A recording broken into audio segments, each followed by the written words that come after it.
Tərxəmək rastla jigar rakining oldini olamdi. Tərxəməkning har xil söydük yo'li kasalliklarining oldini olishga roli unumli bo'lib qolmay, yana tərxəmək sepining zahar tozalash unumi intayin yaxshi. Texmi muhim bo'lgani uning tarkibidagi kavo moddasi jigarni may qoplashning oldini olib, jigar talolarining o'sishini to'sib, jigar rakining oldini oladi. Undaqda tərxəməkni qandaq yeganda jigar rakining unumlik oldini olib bo'ladi. Biz yaratmay kesib tashlab etadigan ta'mi qirtaq bo'lgan tərxəmək sepining zahar tozalash unumi intayin yaxshi. Uning tarkibidagi kavo moddasi jigarni may qoplashning oldini olib, jigar talolarining o'sishini to'sib, jigar rakining oldini oladi. Birinchi, sovuq say qilish. Buningda amal bar tərxəmək sepini ushshaq to'g'rab tərxəmək va saylar bilan aralashtirib yesak bo'ladi. Ikkinchi, sharbat yasash usuli.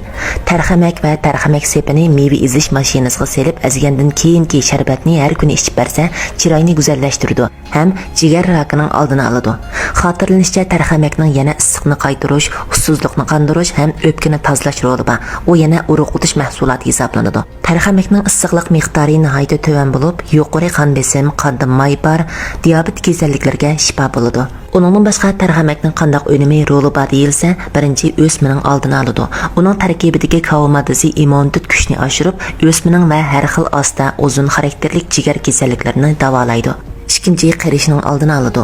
Tərxəmək tarkibida zo'r miqdorda modda almishni ilgari surishga foydali ilminatlar va vitamin E bo'lib, uzun umr ko'rish va qarishni kechiktirishga foydali.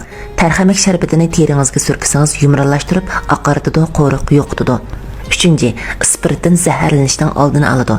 Tərxəmək tarkibidagi alanin, aginin qatorliqlar jigar bemorlari bo'libmi, spirt manbalik jigar qaytishga giribtor bo'lgan bemorlarga intayin yaxshi unum beradi, davolash rolini o'ynaydi. Spirtdan zaharlanishni davolaydi.